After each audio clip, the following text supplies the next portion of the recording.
Hi friends, welcome back to my channel. ಹೇಗಿದ್ದೀರಾ ಎಲ್ಲರೂ ಚೆನ್ನಾಗಿದ್ದೀರಾ ಅಂತ ಅಂದ್ಕೊಳ್ತೀನಿ. ಸೊ ಇವತ್ತು 7:30 ಬೆಳಗ್ಗೆ ಸ್ಟಾರ್ಟ್ ಮಾಡ್ತಾಯಿದ್ದೀನಿ ವ್ಲಾಗ್ನ. ಅಮ್ಮನ ಮನೆಗೆ ಬಂದಿದ್ದೆ. ಹಾಗೆಯೇ ಅಪ್ಪುನ ಮತ್ತು ಪಾಪುನ ಕರ್ಕೊಂಡು ಮೇಲ್ಗಡೆ ಬಂದೆ. ಪಾಪುಗೆ ಬಿಸಿಲು ತೋರಿಸ್ಬೇಕಾಗಿತ್ತಲ್ವ. ಇವಾಗಂತೂ ಒಂದು ಸ್ವಲ್ಪ ಅವಾಗವಾಗ ಮೋಡ ಆಗ್ತಾ ಇರುತ್ತೆ, ಬೆಳಗ್ಗೆ ಹೊತ್ತು ಬಿಸಿಲಿರಲ್ಲ. ಸೊ ಬೆಳಗ್ಗೆ ಬಿಸಿಲು ಬಂದಾಗ ಪಾಪುನ ಒಂದು ಸ್ವಲ್ಪ ಹೊತ್ತು ಮೇಲ್ಗಡೆ ಕರ್ಕೊಂಡು ಬರೋಣ ಅಂತ ಕರ್ಕೊಂಬರ್ತೀವಿ. ಸೊ ಇಲ್ಲಿ ನಮ್ಮ ಅಪ್ಪನ ಮನೆಯಲ್ಲಿ ಪಾಪುನೂ ಕರ್ಕೊಂಡು ಮೇಲ್ಗಡೆ ಬಂದೆ. ಚಾಪೆ ಹಾಸ್ಕೊಂಡು ಪಾಪುಗೆ ಹಾಗೆ ಬಿಸಿಲು ತೋರಿಸ್ತಾ ಇದ್ದೀವಿ. ನಮ್ಮ ಅಜ್ಜಿನೂ ಕೂಡ ಆಮೇಲೆ ಬಂದರು. ಸೊ ನಮ್ಮ ಅಜ್ಜಿ ಬಂದ ಮೇಲೆ ಅವರು ಯಾವ ರೀತಿ ಬಿಸಿಲು ತೋರಿಸ್ಬೇಕು ಮಗುಗೆ ಅಂತೆಲ್ಲ ಹೇಳ್ಕೊಡ್ತಾಯಿದ್ರು. ಸೊ ನಾನು ಹಾಗೇ ಪಾಪುಗೆ ಹೇಗೆ ಬಿಸಿಲು ತೋರಿಸ್ಬೇಕು ಹಾಗೆ ತೋರಿಸ್ತಾ ಇದ್ದೆ. ಇನ್ನು ನಾನು ಕೂಡ ಫಸ್ಟ್ ಟೈಮ್ ಆ್ಯಕ್ಚುಲಾಗಿ ಪಾಪುನ ಕರ್ಕೊಂಡು ಮೇಲ್ಗಡೆ ಬಂದಿರೋ ಅಂಥದ್ದು. ನಮ್ಮ ಅಜ್ಜಿ ಮತ್ತು ನಮ್ಮ ಅಪ್ಪ ಕರ್ಕೊಂಬರೋರು. ಇವತ್ತು ನಾನು ಮತ್ತು ಅಪ್ಪು ಬೇಗನೆ ಬಂದಿದ್ವಿ ಅಲ್ವಾ. ಸೊ ಹಾಗಾಗಿ ಪಾಪುನ ಕರ್ಕೊಂಡು ಮೇಲ್ಗಡೆ ಬಂದ್ವಿ. ಅಪ್ಪುಗಂತೂ ಫುಲ್ ಖುಷಿ ಅಂತ ಹೇಳ್ಬೋದು. ಹಿಂದಿನ ದಿನ ಏನಾಗಿತ್ತು ಅಂತ ಅಂದರೆ ಪಾಪುನ ಒಂದು ಸ್ವಲ್ಪನೂ ನೋಡೇ ಇರಲಿಲ್ಲ. ಅವನು ಬಂದಾಗ ಪಾಪು ಮಲ್ಕೊಂಡಿದ್ದ. ಸೊ ಮಲ್ಕೊಂಡಿದ್ದಾನಲ್ಲ ಬಿಡು ಅಂತ ಅಂದ್ಬಿಟ್ಟು ನಾವು ಏನೋ ಎಬ್ಬರ್ಸೋಕ್ಕೆ ಹೋಗಲಿಲ್ಲ. ಇನ್ನು ಮಲಗಿರೋ ಮಗುನ ಯಾಕೆ ಎತ್ಕೊಳ್ಳೋದು ಅಂತೆಲ್ಲ ಅಂದ್ಬಿಟ್ಟು. ಸೊ ಹಾಗಾಗಿ ಅವನೊಂದು ಸ್ವಲ್ಪ ಸಪ್ಪಗೆ ಆಗೋಗ್ಬಿಟ್ಟಿದ್ದ. ನಾನು ಪಾಪುನ ಎತ್ಕೊಂಡಿಲ್ಲ ಅಂತ. ಸೊ ಹಾಗಾಗಿ ಇವತ್ತು ಸ್ಕೂಲಿಗೆ ಹೋಗೋದಕ್ಕೂ ಮುಂಚೆ ಕರ್ಕೊಂಡು ಹೋಗ್ತೀನಿ, ಬೇಗ ರೆಡಿ ಆಗಿಬಿಡು ಅಂತ ಅಂದ್ಬಿಟ್ಟು ಬೇಗ ಎಬ್ಬರಿಸಿ ಸ್ನಾನ ಮಾಡಿಸಿ ನಾನು ಕೂಡ ಸ್ನಾನ ಮಾಡಿಕೊಂಡು ಇವಾಗ ಅಪ್ಪನ ಮನೆಗೆ ಬಂದಿದ್ದು. ಸೊ ಅಪ್ಪನ ಮನೆಗೆ ಬಂದಿದ್ದ ತಕ್ಷಣ ಪಾಪುನೂ ಹೇಗೋ ಎದ್ದಿದ್ದ. ಅವನಿಗೂ ವಿಟಮಿನ್ D3 ಸಿರಪ್ ಹಾಕ್ಬಿಟ್ಟು ಮತ್ತು ಕ್ಯಾಲ್ಶಿಯಂ ಸಿರಪ್ ಕೂಡ ಕೊಟ್ಟಿದ್ದಾರೆ. ಸೊ ಅದು ಸಿರಪ್ ಹಾಕ್ಬಿಟ್ಟು ಮೇಲ್ಗಡೆ ಬಿಸಿಲಿಗೆ ಅಂತ ಕರ್ಕೊಂಬಂದ್ವಿ. ಆಲ್ಮೋಸ್ಟ್ ಒಂದು ಸ್ವಲ್ಪ ಇವಾಗ ಎಳೆ ಬಿಸಿಲಿರುತ್ತೆ. ಆಮೇಲೆ 8 ಗಂಟೆ ಆ ಥರ ಎಲ್ಲ ಆಗೋಗ್ಬಿಟ್ರೆ ಸ್ವಲ್ಪ ಜಾಸ್ತಿ ಬಿಸಿಲಾಗೋಗ್ಬಿಡುತ್ತೆ, ಮಗುಗೂ ಕೂಡ ಕಂಡುಬಿಡೋಕ್ಕಾಗಲ್ಲ. ಸೊ ಈ ಥರ ಎಳೆ ಬಿಸಿಲಿದ್ದಾಗ ಕೂಡ ಮಕ್ಕಳಿಗೆ ತೋರಿಸೋದು ಒಳ್ಳೆಯದು ಅಂತ ಹೇಳ್ತಾರೆ ಬಿಸಿಲಿಗೆ. ಸೊ ಹಾಗಾಗಿ ಮಗುನ ಕರ್ಕೊಂಡು ಮೇಲ್ಗಡೆ ಬಂದಿತ್ತು. ಹೀಗೇ ನನ್ನ ಮಗ ಪಾಪು ಮುಂದೆನೇ ಕೂತ್ಕೋಬೇಕು ಅಂತ ಅಂದ್ಬಿಟ್ಟು ಅಲ್ಲೇ ಕೂತ್ಕೊಂಡಿದ್ದ. ಆಮೇಲೆ ಪಾಪುಗೆ ಬಿಸಿಲು ಬೀಳ್ತಿರ್ಲಿಲ್ಲ ಅಂತ ಅಂದ್ಬಿಟ್ಟು ನಮ್ಮ ಅಜ್ಜಿ ಸೈಡಿಗೆ ಬಂದು ಕೂತ್ಕೊಳ್ಳಪ್ಪ ಅಂತ ಹೇಳಿದ್ರು. ಸೊ ಸೈಡಿಗೆ ಬಂದು ಕೂತ್ಕೊಂಡ. ಆಮೇಲೆ ಅವನಿಗೊಂಥರ ಇದೆಲ್ಲ ಹೊಸದು ಅಲ್ವಾ. ಸೊ ಎಲ್ಲನೂ ಎಂಜಾಯ್ ಮಾಡ್ತಾ ಇದ್ದಾನೆ ಅಪ್ಪನೂ ಕೂಡ. ಇನ್ನು ಇವಾಗ ಪಾಪು ಹೇಗಿದ್ದಾನೆ ಅಂತೆಲ್ಲ ಕೇಳ್ತಿದ್ರಿ. ಸೊ ಪಾಪು ಚೆನ್ನಾಗಿದ್ದಾನೆ, ಪ್ರಿಯಾಂಕನೂ ಕೂಡ ಚೆನ್ನಾಗಿದ್ದಾಳೆ, ಇಬ್ಬರು ಕೂಡ ಆರಾಮಾಗಿದ್ದಾರೆ. ಇನ್ನು ಹಾಸ್ಪಿಟಲ್ ವಿಸಿಟೆಲ್ಲ ಇತ್ತು, ಎಲ್ಲನೂ ಕಂಪ್ಲೀಟ್ ಆಗಿದೆ, ಸದ್ಯಕ್ಕೇನೂ ಇಲ್ಲ. ನೆಕ್ಸ್ಟ್ 1.5 ತಿಂಗಳಿಗೆ ಹೋಗಬೇಕಾಗಿದೆ ಪಾಪುಗೆ ಇಂಜೆಕ್ಷನ್ ಹಾಕ್ಸ್ಕೊಂಡು ಬರೋದಕ್ಕೆ. ಸೊ ಅಲ್ಲಿವರೆಗೂ ಏನು ಮತ್ತೆ ಹಾಸ್ಪಿಟಲ್ಗೆ ಹೋಗಬೇಕಾಗಿಲ್ಲ. ಇನ್ನು ಪ್ರಿಯಾಂಕಾಗೆ ಸ್ಟಿಚ್ಚೆಲ್ಲ ರಿಮೂವ್ ಮಾಡಿಸಿದ್ರಾ ಅಂತಲೂ ಕೂಡ ಕೇಳ್ತಾ ಇದ್ರಿ. ಆಲ್ಮೋಸ್ಟ್ 1 ವೀಕ್ ಆಯಿತು. ಅವಳಿಗೆ ಫ್ರೈಡೇನೇ ಬರೋದಕ್ಕೆ ಹೇಳಿದರು. ಸೊ ಫ್ರೈಡೇ ಹೋಗಿ ಅವಳು ಸ್ಟಿಚ್ಚೆಲ್ಲ ಏನು ರಿಮೂವ್ ಮಾಡಿಸ್ಬೇಕು ಎಲ್ಲನೂ ಕೂಡ ರಿಮೂವ್ ಮಾಡಿಸ್ಕೊಂಡು ಆಲ್ರೆಡಿ ಬಂದಿದ್ದಾಳೆ. ಸೊ ಅದನ್ನು ನಾನು ನೆಕ್ಸ್ಟ್ ವಿಡಿಯೋನಲ್ಲಿ ನಿಮ್ಮ ಜೊತೆ ಶೇರ್ ಮಾಡ್ಕೊಳ್ತೀನಿ. ಸ್ಟಿಚ್ ಇನ್ ದ ಸೆನ್ಸ್ ಅವ್ರಿಗೆ ಬರೀ ಸೈಡಲ್ಲಿ ಮಾತ್ರ ಟಾಕ ಹಾಕಿರ್ತಾರೆ, ಜಸ್ಟ್ ಅದನ್ನು ಮಾತ್ರ ರಿಮೂವ್ ಮಾಡಬೇಕು ಅಂತ ಹೇಳ್ತಿದ್ಲು. ಸೊ ಅದೆಲ್ಲ ಹೋಗಿ ಅವಳು ಮಾಡಿಸ್ಕೊಂಡು ಆಲ್ರೆಡಿ ಬಂದಿದ್ದಾಳೆ.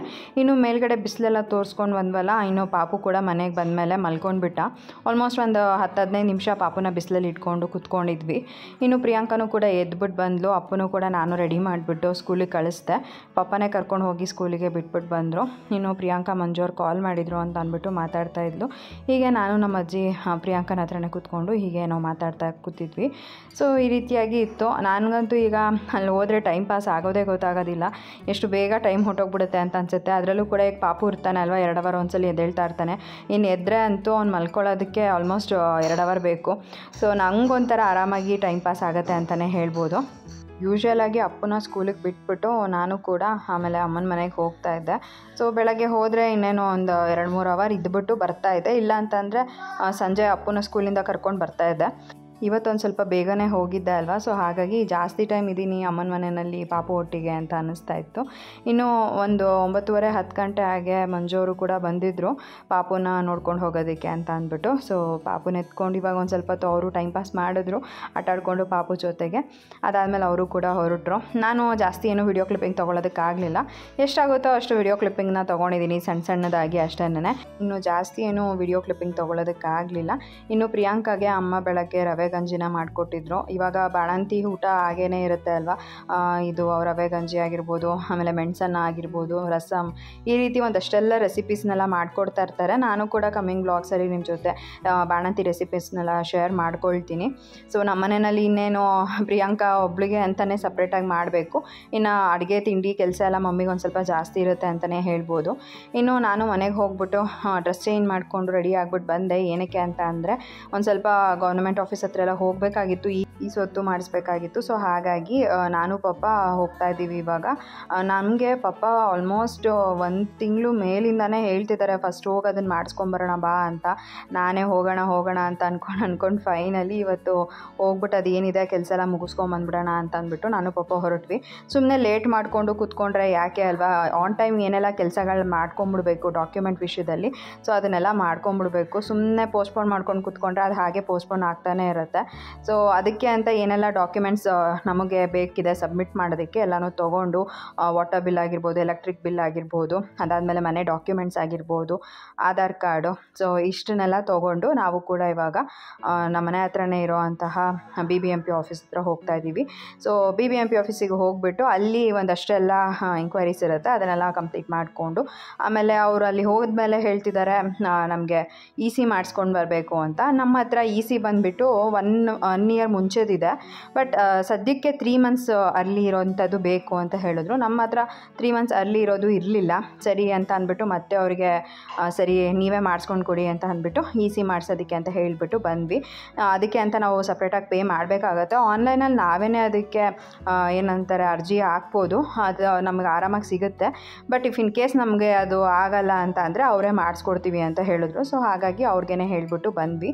ಸೊ ಈ ರೀತಿಯಾಗಿ ಇನ್ನು ಇದು ಬಂದುಬಿಟ್ಟು ನಾನು ಓದಿದಂತಹ ಸ್ಕೂಲ್ ಸೌಂದರ್ಯ ಸ್ಕೂಲ್, ಮತ್ತು PU ಕಾಲೇಜ್ ಕೂಡ ನಾನು ಇಲ್ಲೇ ಕಂಪ್ಲೀಟ್ ಮಾಡಿದ್ದು. ನನಗಂತೂ ಇಲ್ಲಿಗೆ ಬಂದಾಗೆಲ್ಲ ಒಂಥರ ಖುಷಿ ಆಗುತ್ತೆ ಅಂತಲೇ ಹೇಳ್ಬೋದು. ನಾವು ಓದಿದ ಸ್ಕೂಲು, ನಾವು ಓದಿದ ಕಾಲೇಜ್ ಅಂತ. ಹಾಗೆಯೇ ನನ್ನ ಮಗನ್ನ ಕೂಡ ಅಷ್ಟೇ ಇದೇ ಸ್ಕೂಲ್ಗೆ ಸೇರಿಸ್ಬೇಕು ಅಂತ ನನಗೆ ತುಂಬ ಆಸೆ ಇದೆ. ನೋಡೋಣ ನೆಕ್ಸ್ಟ್ ಇಯರ್ ಅಪ್ಪುನ ಇದೇ ಸ್ಕೂಲ್ಗೆ ಹಾಕೋದಾ ಅಥವಾ ನನ್ನ ತಮ್ಮ ಓದಿದ ಸ್ಕೂಲ್ಗೆ ಹಾಕೋದಾ ಅಂತ ನೋಡಿಕೊಂಡು ಅಡ್ಮಿಷನ್ ಮಾಡಬೇಕು. ಸೊ ಬೆಳಗ್ಗೆ ಆ್ಯಕ್ಚುಲಾಗಿ ಬೇಗನೆ ಬರಬೇಕಾಗಿತ್ತು. ನಾವು ಹೋಗೋಣ ಅಂತ ನೋಡ್ಕೊಂಡು ಟೈಮ್ ಆಗಲೇ 10:30 ಆಗೋಗ್ಬಿಟ್ಟಿತ್ತು. ಸರಿ ಇನ್ನೇನು ಅಷ್ಟೊತ್ತಿಗೆ ಅಲ್ಲಿ ಆಫೀಸರ್ಸ್ ಎಲ್ಲ ಏನು ಬರಬೇಕು ಅವರು ಬಂದಿರ್ತಾರೆ. ಅದಾದಮೇಲೆ ನಾವು ಹೋಗ್ಬಿಟ್ಟು ಏನೆಲ್ಲ ಅಪ್ಲೈ ಮಾಡಬೇಕು ಎಲ್ಲ ಮಾಡಿಕೊಂಡು ಬರೋಣ ಅಂತ ಅಂದ್ಬಿಟ್ಟು ಬಂದ್ವಿ. ಅದಾದಮೇಲೆ ಎಲ್ಲ ಡಾಕ್ಯುಮೆಂಟ್ಸ್ ಎಲ್ಲ ಸಬ್ಮಿಟ್ ಮಾಡಿದ್ವಿ. ಅವರು ಕೂಡ ಅದೇನು EC ಮಾಡಿಕೊಡ್ಬೇಕು ಅಂತ ಹೇಳಿದ್ರಲ್ಲ, ಸೊ ಅದನ್ನೆಲ್ಲ ಒಂದು 2 ಡೇಸ್ ಆದಮೇಲೆ ಅದು ಬಂದಿದ್ದ ತಕ್ಷಣ ನಾನು ಕಾಲ್ ಮಾಡ್ತೀನಿ ಅಂತೆಲ್ಲ ಹೇಳಿದ್ರು. ಸೊ ಹಾಗಾಗಿ ಸರಿ ಅಂತ ಅಂದ್ಬಿಟ್ಟು ನಾವು ಕೂಡ ಬಂದ್ವಿ ವಾಪಸ್. ಹಾಗೆ ಮನೆಗೆ ಬರೋವಾಗ ಒಂದಷ್ಟು ಐಟಮ್ಸ್ ಎಲ್ಲ ಬೇಕಾಗಿತ್ತು ಮಗುಗೆ, ಈ ಬಜ್ಜೆ ಆಗಿರ್ಬೋದು ಇಂಥದ್ದನ್ನೆಲ್ಲ ತೊಗೊಂಡು, ಅದಾದಮೇಲೆ ಈ ತೇಯೋ ಕಲ್ಲು ಬರುತ್ತಲ್ಲ, ಗಂಧ ತೇಯೋ ಕಲ್ಲು, ಸೊ ಅದು ಕೂಡ ಬೇಕಾಗಿತ್ತು ಅಂತ ತೊಗೊಂಡು ಬಂದ್ವಿ. ಮನೆಗೆ ಬರೋ ಅಷ್ಟೊತ್ತಿಗೆ ಪಾಪುಗೆ ಸ್ನಾನನೂ ಕೂಡ ಮಾಡಿಸ್ತಾಯಿದ್ರು ನಮ್ಮ ಅಜ್ಜಿ. ಸೊ ಹಾಗೆ ಒಂದು ವಿಡಿಯೋ ಕ್ಲಿಪ್ಪಿಂಗ್ನ ತೊಗೊಂಡೆ. ಇನ್ನು ಪಾಪುಗೆ ಯಾವಾಗಲೂ ಸ್ನಾನ ಮಾಡಿಸಿದ್ಮೇಲೆ ನಾನೇ ರೆಡಿ ಮಾಡ್ತೀನಿ. ಇಫ್ ಇನ್ ಕೇಸ್ ನಾನೇನಾದರೂ ಅಲ್ಲೇ ಇದ್ದರೆ ನಾನೇ ರೆಡಿ ಮಾಡ್ತೀನಿ. ಇಲ್ಲ ಅಂತ ಅಂದರೆ ನಮ್ಮ ಅಮ್ಮನೋ ಇಲ್ಲ ನನ್ನ ತಂಗಿನೋ ಮಾಡ್ತಾರೆ. ಪಾಪು ಅಂತೂ ಆರಾಮಾಗಿ ರೆಡಿ ಮಾಡಿಸ್ಕೊತಾನೆ. ಅವನು ಅಳೋದು ಆ ಥರದ್ದೆಲ್ಲ ಏನೂ ಮಾಡಲ್ಲ. ಅವನಿಗೆ ಸ್ನಾನ ಮಾಡಿಸಿದ ತಕ್ಷಣ ಸ್ವಲ್ಪ ಫೀಡ್ ಮಾಡಿಬಿಟ್ರೆ ಆರಾಮಾಗಿ ಮಲ್ಕೊಂಡ್ಬಿಡ್ತಾನೆ. ಇನ್ನೂ 1-2 ಅವರ್ ಏನೂ ಎದ್ದೇಳ್ದಂತೆ ಆರಾಮಾಗಿ ನಿದ್ದೆ ಮಾಡ್ತಾನೆ. ಸೊ ನಾನು ಅದಕ್ಕೋಸ್ಕರ ಬೇಗನೆ ರೆಡಿ ಮಾಡ್ತಾಯಿದ್ದೀನಿ. ಈ ಥರ ರೆಡಿ ಮಾಡೋದಕ್ಕೆ ನನಗಂತೂ ಮಕ್ಳಿಗೆ ತುಂಬ ಇಷ್ಟ ಆಗುತ್ತೆ. ಅವನು ಕೂಡ ಅಷ್ಟೇ ಚೆನ್ನಾಗಿ ರೆಡಿ ಮಾಡಿಸ್ಕೊತಾನಲ್ಲ.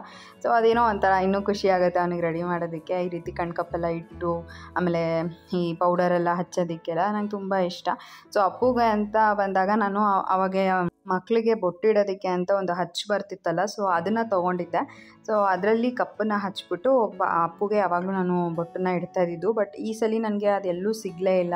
ನಾನು ಹಂಗೂ ಪಾಪುಗೆ ಅಂತ ಕೇಳ್ಕೊಂಡು ಬಂದೆ ಒಂದು 2-3 ಫ್ಯಾನ್ಸಿ ಸ್ಟೋರಲ್ಲೆಲ್ಲನೂ. ಸೊ ಎಲ್ಲೂ ಸಿಗಲಿಲ್ಲ. ಸೊ ಹಾಗಾಗಿ ಇನ್ನೇನು ಮಾಡೋದು, ಸದ್ಯಕ್ಕೆ ಅದು ಸಿಗೋವರೆಗೂ ಮಾಮೂಲಿ ಕಣ್ಕಪ್ ಬಿಟ್ಬಿಟ್ಟು ಏನು ರೆಡಿ ಮಾಡ್ತೀವಿ ಅದೇ ಥರನೇ ರೆಡಿ ಮಾಡ್ತಾಯಿದ್ದೀನಿ ಅಷ್ಟೇನೆ. ಇನ್ನು ಅಪ್ಪು ಅಂತೂ ಪಾಪುಗೆ ರೆಡಿ ಮಾಡೋವಾಗ ಎಷ್ಟು ಡಿಸ್ಟರ್ಬ್ ಮಾಡ್ತಿರ್ತಾನೆ ಅಂತಂದರೆ, ಅವನಿಗೆ ನಾನು ಬೊಟ್ಟಿಡ್ತೀನಿ, ನನಗೂ ಕೊಡು, ನಾನು ಪಾಪುಗೆ ಬೊಟ್ಟಿಡ್ತೀನಿ ಅಂತೆಲ್ಲ ಹೇಳ್ತಿರ್ತಾನೆ.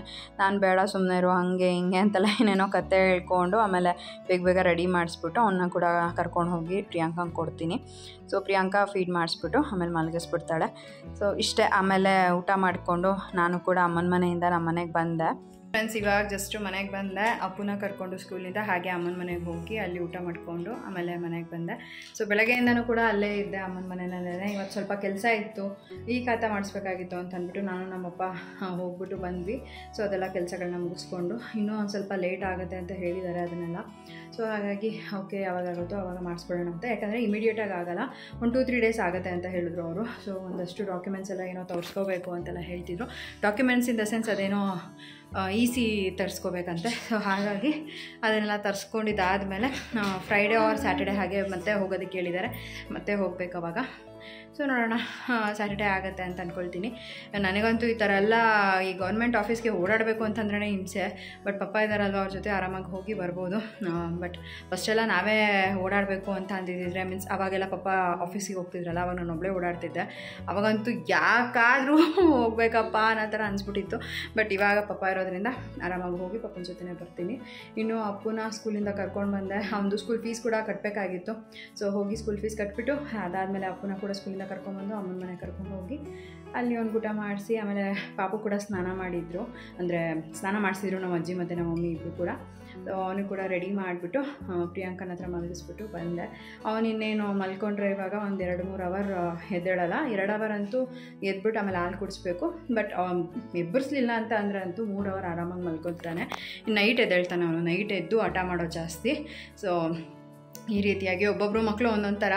ಕೆಲವರು ಹೇಳ್ತಾರೆ ಬೆಳಗ್ಗೆ ಹುಟ್ಟಿದ ಮಕ್ಕಳು ರಾತ್ರಿ ನಿದ್ದೆ ಮಾಡಲ್ಲ, ರಾತ್ರಿ ಹುಟ್ಟಿದ ಮಕ್ಕಳು ಬೆಳಗ್ಗೆ ನಿದ್ದೆ ಮಾಡಲ್ಲ ಅಂತ. ಸೊ ಇವನು ಬಂದ್ಬಿಟ್ಟು ಲಕ್ಕಿ ಇವಾಗ ಹೇಗೆ ಅಂತ ಅಂದರೆ ನೈಟ್ ನಿದ್ದೆನೇ ಮಾಡಲ್ಲ. ಏನು ಅಬ್ಬಬ್ಬ ಅಂದರೆ ಒಂದು 12 ಗಂಟೆಗೆ ನಾನು ಎದ್ಬಿಟ್ರೆ ಬೆಳಗಿನ ಜಾವ ತನಕನೂ ಎದ್ದೇ ಇರ್ತಾನಂತೆ. ಕೆಲವೊಮ್ಮೆ 12 ಗಂಟೆಗೂ ಕೂಡ ಎದ್ದೇಳಲ್ಲ, ಇನ್ನೂ ಬೇಗನೆ ಎದ್ಬಿಟ್ಟು ಬೆಳಗಿನ ಜಾವ ತನಕ ನಿದ್ದೆನೇ ಇಲ್ಲದಂತೆ ಆಟ ಆಡಿಕೊಂಡು ಅಳ್ಕೊಂಡು ಈ ರೀತಿಯಾಗೆಲ್ಲ ಇರ್ತಾನೆ. ಸೊ ಹಾಗಾಗಿ ಇವಾಗ ಬೆಳಗ್ಗೆ ಏನು ನಿದ್ದೆ ಮಾಡ್ತಾನೆ ಅದು ಅಷ್ಟೇ ಚೆನ್ನಾಗಿ ನಿದ್ದೆ ಮಾಡೋದವನು. ಸೊ ಈ ರೀತಿಯಾಗಿ ಇದೆ. ಇನ್ನು ಇವಾಗ ನಾನು ಕೂಡ ಸ್ವಲ್ಪ ಫ್ರೆಶಪ್ ಆಗಿ ಇದಾದಮೇಲೆ ಮಲ್ಕೊಳ್ತೀನಿ.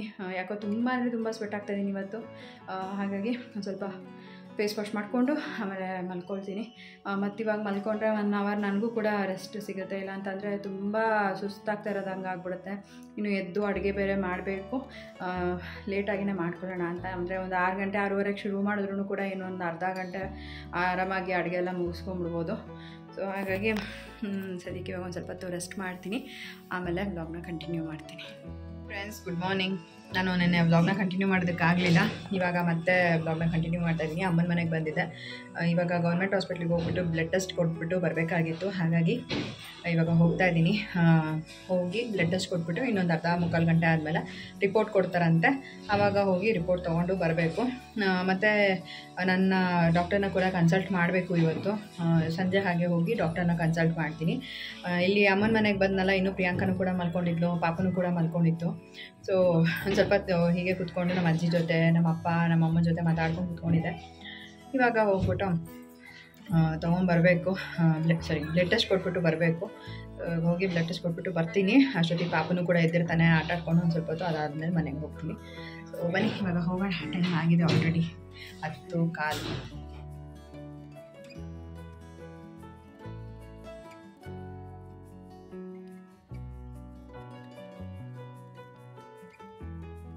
ಸೊ ನಾನು ತಾಯಿ ಕಾರ್ಡ್ ಮಾಡಿಸ್ಬೇಕಾಗಿತ್ತು. ಹಾಗಾಗಿ ಗೌರ್ಮೆಂಟ್ ಹಾಸ್ಪಿಟಲ್ಗೆ ಅಂತ ಬಂದೆ. ಇಷ್ಟು ದಿನ ಮಾಡಿಸಿರಲಿಲ್ಲ. ಬಟ್ ಏನಂತ ಅಂದರೆ ಮಾಡಿಸ್ಲೇಬೇಕು, ನೆಸಸರಿ ಇದೆ ಅಂತಂದರೆ ಮಾಡಿಸ್ಬೋದು. ಅದೇನು ಮ್ಯಾಂಡೇಟ್ರಿ ಅಂತಲೇ ಅಲ್ಲ. ವ್ಯಾಕ್ಸಿನೇಷನ್ ಇವೆಲ್ಲರೂ ಹೊರಗಡೆ ಪ್ರೈವೇಟಲ್ಲಿ ಮಾಡಿಸ್ತೀರಾ ಅಂತ ಅಂದರೆ ಗೌರ್ನಮೆಂಟಲ್ಲಿ ಏನು ತಾಯಿ ಕಾರ್ಡ್ ಮಾಡಿಸ್ಬೇಕು ಅಂತೇನಿಲ್ಲ. ಅದನ್ನು ಬಿಟ್ಟು ಕೂಡ ಒಂದಷ್ಟು ಯೂಸಸ್ ಇದೆ. ಸೊ ಹಾಗಾಗಿ ಮಾಡಿಸ್ಕೊಳ್ಳೋಣ ಅಂತ ಅಂದ್ಬಿಟ್ಟು ಬಂದೆ. ಸೊ ಬ್ಲಡ್ ಟೆಸ್ಟಿಗೆ ಅಂತ ಹೇಳಿದರು. ಬ್ಲಡ್ ಟೆಸ್ಟಿಗೆ ಕೂಡ ಕೊಟ್ಬಿಟ್ಟು ಬಂದಿದ್ದೀನಿ. ರಿಪೋರ್ಟ್ ಏನೋ ಈವ್ನಿಂಗ್ ಕೊಡ್ತೀವಿ ಅಂತ ಹೇಳಿದ್ದಾರೆ. ಇಲ್ಲಾಂತಂದರೆ ವಾಟ್ಸಪ್ಪಲ್ಲಿ ನಂಬರಿಗೇನೆ ಲಿಂಕ್ ಕಳಿಸ್ತೀವಿ, ಅದರಿಂದ ನೀವು ಡೌನ್ಲೋಡ್ ಮಾಡ್ಕೋಬೋದು ಅಂತ ಹೇಳಿದ್ರು. ಸರಿ ಅಂತ ಅಂದ್ಬಿಟ್ಟು ನಾನು ಬ್ಲಡ್ ಟೆಸ್ಟ್ಗೆ ಅಂತ ಕೊಟ್ಟು ಆಮೇಲೆ ಮನೆಗೆ ಬರೋ ಅಷ್ಟೊತ್ತಿಗೆ ಆಲ್ಮೋಸ್ಟ್ 1.5 ಅವರ್ನೇ ಆಯಿತು. ಇವಾಗ ಮನೆಗೆ ಬಂದ್ವಲ್ಲ, ಅಮ್ಮ ಅವಾಗ ತಾನೇ ಕುತ್ಕೊಂಡು ತಿಂಡಿ ತಿಂತಾಯಿದ್ದಾರೆ. ತುಂಬಾ ಲೇಟಾಗಿ ಹೋಗ್ಬಿಡುತ್ತೆ. ಒಂದೊಂದ್ಸಲಿ ಬೇಗ ತಿಂಡಿ ಆಗಿರುತ್ತೆ, ಒಂದೊಂದ್ಸಲಿ ತುಂಬ ಲೇಟಾಗಿ ಹೋಗ್ಬಿಡುತ್ತೆ. ಇವತ್ತು ಪಾಪನೂ ಕೂಡ ಎದ್ದಿದ್ದು ಲೇಟು. ಸೊ ಹಾಗಾಗಿ ಅವ್ನ ಕೆಲಸಗಳೆಲ್ಲ ಮುಗಿಸ್ಕೊಂಡು, ಇನ್ನು ಪ್ರಿಯಾಂಕಾ ಕೆಲಸ ಎಲ್ಲ ಮುಗಿಸ್ಕೊಂಡು ಅವರು ತಿಂಡಿ ತಿನ್ನೋದೆಲ್ಲ ಲೇಟೇ ಆಗೋಗ್ಬಿಡುತ್ತೆ. ಇನ್ನೂ ನಮ್ಮಪ್ಪ ಯಾರೋ ಒಬ್ಬರು ಹೀಗೆ ಮನೆಗೆ ಕೇಳಿದ್ರು ಅಂತ ಅಂದ್ಬಿಟ್ಟು, ಸೊ ಬಾಡಿಗೆ ಮನೆ ಏನು ಖಾಲಿ ಇದೆ ಅಲ್ವಾ, ಅದೊಂದು ವಿಡಿಯೋ ಮಾಡ್ಕೊಂಡು ಅವ್ರಿಗೆ ಕಳಿಸ್ಬೇಕಂತ, ಒಂದು ವಿಡಿಯೋ ಮಾಡಿಕೊಡುವಂತ ಬಾರೋ ಅಂತ ಅಂದ್ಬಿಟ್ಟು ಕರೆದ್ರು. ಸೊ ಹಾಗಾಗಿ ಹೋದೆ ವಿಡಿಯೋ ಮಾಡ್ಕೊಳ್ಳೋಣ ಅಂತ ಅಂದ್ಬಿಟ್ಟು. ಇದು ಬಂದ್ಬಿಟ್ಟು ನಾರ್ತ್ ಫೇಸಿಂಗ್ ಮನೆ. ಕಂಪ್ಲೀಟ್ ಎಲ್ಲನೂ ಬಂದು ವಾಸ್ತು ಪ್ರಕಾರನೇ ಇದೆ. 2 BHK ಇದೆ ಆ್ಯಕ್ಚುಲಾಗಿ. ಚಿಕ್ಕ ಫ್ಯಾಮಿಲಿಗೆಲ್ಲ ಆರಾಮಾಗೆ ಯೂಸ್ ಆಗುತ್ತೆ ಅಂತ ಹೇಳ್ಬೋದು. ಇಫ್ ಇನ್ ಕೇಸ್ ನೀವು ಯಾರಾದರೂ ಬಗಲ್ಗುಂಟೆ ನಿಯರ್ ಬೈ ಏನಾದರೂ ಮನೆ ನೋಡ್ತಿದ್ದೀರಾ ಅಂತ ಅಂದರೆ ನೀವು ನನಗೆ ಇನ್ಸ್ಟಾಗ್ರಾಮಲ್ಲಿ DM ಮಾಡಿ, ನಾನು ನಮ್ಮ ಪಪ್ಪನ ಕಾಂಟ್ಯಾಕ್ಟ್ ನಂಬರೆಲ್ಲ ಕೊಡ್ತೀನಿ. ಕೊಡ್ತೀನಿ. ಸೊ ದಟ್ ನಿಮ್ಗೆ ಯಾರಿಗಾದ್ರೂ ಬೇಕು ಅಂತ ಅಂದರೆ ನೋಡ್ಬೋದು. ಈಗ ಸದ್ಯಕ್ಕೆ 2 ಮನೆ ಆ್ಯಕ್ಚುಲಾಗಿ ಖಾಲಿ ಇದೆ 2 BHK. ಒಂದು ನಾರ್ತ್ ಫೇಸಿಂಗ್, ಇನ್ನೊಂದು ಈಸ್ಟ್ ಫೇಸಿಂಗ್. ಎರಡೂ ಕೂಡ ಚೆನ್ನಾಗಿದೆ ಅಂತಲೇ ಹೇಳ್ಬೋದು. ಎರಡೂ ಕೂಡ ವಿಡಿಯೋ ಮಾಡ್ಕೊಂಡಿದ್ದೀನಿ. ಸೊ ನಿಮ್ಗೇನಾದ್ರು ಬೇಕು ಅಂತ ಅಂದರೆ ನೀವು ಕೂಡ ಕಾಂಟ್ಯಾಕ್ಟ್ ಮಾಡ್ಬೋದು. ಸೊ ಇದು ಬಂದುಬಿಟ್ಟು ಇನ್ನೂ ಯಾರೂ ಬಂದೇ ಇಲ್ಲ ಅಂತ ಹೇಳ್ಬೋದು. ಹೊಸ ಮನೆ, ಇನ್ನೂ ಯಾರೂ ಕೂಡ ಬಂದು ಸ್ಟೇ ಮಾಡಿದ್ದೆಲ್ಲ ಏನೂ ಇಲ್ಲ. ಜಸ್ಟು ಕನ್ಸ್ಟ್ರಕ್ಷನ್ ಆದಮೇಲೆ ಒಂದು 2 months ಏನೋ ಆಯಿತು ಗೃಹಪ್ರವೇಶ ಎಲ್ಲ ಆಗಿ. ಇನ್ನೂ ಯಾರೂ ಬಂದಿಲ್ಲ ಅಲ್ವಾ. ಸೊ ಹಾಗಾಗಿ ಯಾರೋ ಒಬ್ಬರು ಹೀಗೆ ಕೇಳಿದ್ರು ಅಂತ ವಿಡಿಯೋ ಮಾಡಿ ಅವ್ರಿಗೆ ಸೆಂಡ್ ಮಾಡಬೇಕಂತ ಪಪ್ಪ ಹೇಳಿದ್ರು. ಸೊ ಹಾಗಾಗಿ ನಾನು ಹೇಗಿದ್ರು ಯೂಟ್ಯೂಬಲ್ಲಿ ಕೂಡ ಶೇರ್ ಮಾಡ್ಕೊಳ್ತೀನಿ. ನೋಡೋಣ, ಇಫ್ ಇನ್ ಕೇಸ್ ಯಾರಿಗಾದ್ರೂ ಇಷ್ಟ ಇದ್ದು ನಿಯರ್ ಬೈ ಅವ್ರಿಗೆ ಬೇಕು ಅಂತ ಅಂದರೆ ಕಾಂಟ್ಯಾಕ್ಟ್ ಮಾಡ್ತಾರೆ ಅಂತ ಅಂದ್ಬಿಟ್ಟು ನಮ್ಮ ಅಪ್ಪನ ಕೇಳಿಬಿಟ್ಟೆ ನಾನು ನಿಮ್ಮ ಜೊತೆ ಶೇರ್ ಮಾಡ್ಕೊಳ್ತಾ ಇದ್ದೀನಿ. ಸೊ ದೇವ್ರ ಮನೆ ಕೂಡ ಇದೆ, ಆಮೇಲೆ ಒಂದು ಬಾತ್ರೂಮ್ ಬರುತ್ತೆ, ಅಟ್ಯಾಚ್ ಟಾಯ್ಲೆಟು, ಅದಾದಮೇಲೆ 2 ಬೆಡ್ರೂಮ್ ಬರುತ್ತೆ. ಇದು ಬಂದುಬಿಟ್ಟು ಈಸ್ಟ್ ಫೇಸಿಂಗ್ ಮನೆ. ಫಸ್ಟ್ ನೋಡಿದ್ದು ನೀವು north facing. So East facing ಮನೆಯಲ್ಲೂ ಕೂಡ ಅಷ್ಟೇ ಡಬಲ್ ಬೆಡ್ರೂಮ್ ಇದು. ನೀವೇನಾದರೂ ನೋಡ್ತಿದ್ದೀರಾ ಅಂತಂದರೆ ಬೇಕಾದ್ರೆ ಕಾಂಟ್ಯಾಕ್ಟ್ ಮಾಡಿ, ನಾನು ನಿಮಗೆ ಅಡ್ರೆಸ್ ಕೂಡ ಶೇರ್ ಮಾಡ್ತೀನಿ ಇನ್ಸ್ಟಾಗ್ರಾಮಲ್ಲಿ. ಸೊ ಬಂದುಬಿಟ್ಟು ಕೂಡ ನೀವು ನೋಡಿಕೊಂಡು ಹೋಗ್ಬೋದು. ಇಫ್ ಇನ್ ಕೇಸ್ ಇಷ್ಟ ಆಯಿತು ಅಂತ ಅಂದರೆ ಆಮೇಲೆ ಏನು ಮಾತುಕತೆ ಇರುತ್ತೆ ಅದನ್ನು ಮಾಡ್ಕೋಬೋದು. ಸದ್ಯಕ್ಕೆ ನಾನು ನಿಮ್ಮ ಜೊತೆನೂ ಕೂಡ ಮನೆ ಯಾವ ರೀತಿ ಇದೆ ಏನು ಅಂತಲೂ ಕೂಡ ಶೇರ್ ಮಾಡ್ಕೊಳ್ತಾ ಇದ್ದೀನಿ. ಸೊ ಇದು ಬಂದುಬಿಟ್ಟು ಕಿಚನ್ ಬರುತ್ತೆ. ಇದು ಕೂಡ ಎಲ್ಲ ಪಕ್ಕ ವಾಸ್ತು ಇದೆ ಅಂತಲೇ ಹೇಳ್ಬೋದು. ಈಗಂತೂ ತುಂಬ ಜನ ವಾಸ್ತು ಪ್ರಕಾರ ಮನೆ ಇದೆಯಾ ಅಂತಲೇ ನೋಡೋದು. ಇವಾಗ ನಾವು ಕೂಡ ಅವಾಗೆಲ್ಲ ಬಾಡಿಗೆ ಮನೆ ನೋಡೋವಾಗ ವಾಸ್ತು ಪ್ರಕಾರ ಇದೆಯಾ ಮನೆ ಅಂತಲೇ ನೋಡ್ತಾ ಇದ್ದಿದ್ದು. ಅಗ್ನಿ ಮೂಲೆಯಲ್ಲಿ ಅಡುಗೆ ಮನೆ ಆಗಿರ್ಬೋದು, ಕುಬೇರ ಮೂಲೆಯಲ್ಲಿ ಮಾಸ್ಟರ್ ಬೆಡ್ರೂಮ್ ಆಗಿರ್ಬೋದು, ಅದಾದಮೇಲೆ ದೇವ್ರ ಮನೆ ಕರೆಕ್ಟಾಗಿ ಇದೆಯಾ, ಈಸ್ಟ್ ಫೇಸಿಂಗ್ ಇದೆಯಾ ಅಥವಾ ನಾರ್ತ್ ಫೇಸಿಂಗ್ ಇದೆಯಾ ದೇವ್ರ ಮನೆ ಅಂತ ನೋಡೋದಾಗಿರ್ಬೋದು. ಸೊ ಈ ಥರನೇ ಸ್ವಲ್ಪ ಜಾಸ್ತಿ ಡೀಟೇಲಾಗಿ ನೋಡ್ತಾರೆ. ಸೊ ಅದ್ರ ಪ್ರಕಾರ ಈ ಮನೆ ಬಂದುಬಿಟ್ಟು ಎರಡೂ ಕೂಡ ವಾಸ್ತು ಪ್ರಕಾರನೇ ಇರೋದು. ಸೊ ನೀವೇನಾದರೂ ಬಗಲ್ಗುಂಟೆ ನಿಯರ್ ಬೈ ಇದ್ದೀರಾ, ಮನೆ ನೋಡ್ತಾ ಇದ್ದೀರಾ ಅಂತ ಅಂದರೆ ನನಗೆ ಇನ್ಸ್ಟಾಗ್ರಾಮಲ್ಲಿ ಮೆಸೇಜ್ ಮಾಡಿ, ನಾನು ನಿಮಗೆ ನಮ್ಮ ಅಪ್ಪನ ನಂಬರ್ನ ಕೊಡ್ತೀನಿ. ಸೊ ದಟ್ ನೀವು ಮಾತಾಡ್ಕೋಬೋದು. ಈ ಒಂದು ವಿಡಿಯೋನ ಕೂಡ ನಾನು ಇಲ್ಲಿಗೆ ಎಂಡ್ ಮಾಡ್ತೀನಿ. ಇವತ್ತಿನ ಈ ಒಂದು ವಿಡಿಯೋ ನಿಮ್ಗೆ ಇಷ್ಟ ಆಗಿದ್ರೆ ಲೈಕ್ ಮಾಡಿ, ಕಮೆಂಟ್ ಮಾಡಿ, ಶೇರ್ ಮಾಡಿ. ಇನ್ನೂ ಯಾರು ನನ್ನ ಯೂಟ್ಯೂಬ್ ಚಾನಲ್ನ ಸಬ್ಸ್ಕ್ರೈಬ್ ಮಾಡ್ಕೊಳ್ದಲ್ಲೇ ನೋಡ್ತಾ ಇದ್ದೀರಾ, ದಯವಿಟ್ಟು ನನ್ನ ಯೂಟ್ಯೂಬ್ ಚಾನಲ್ನ ಸಬ್ಸ್ಕ್ರೈಬ್ ಮಾಡ್ಕೊಂಡು ನೋಡಿ. ಸಿಗೋಣ ಮುಂದಿನ ವಿಡಿಯೋನಲ್ಲಿ. Thanks for watching. ಬಾಯ್.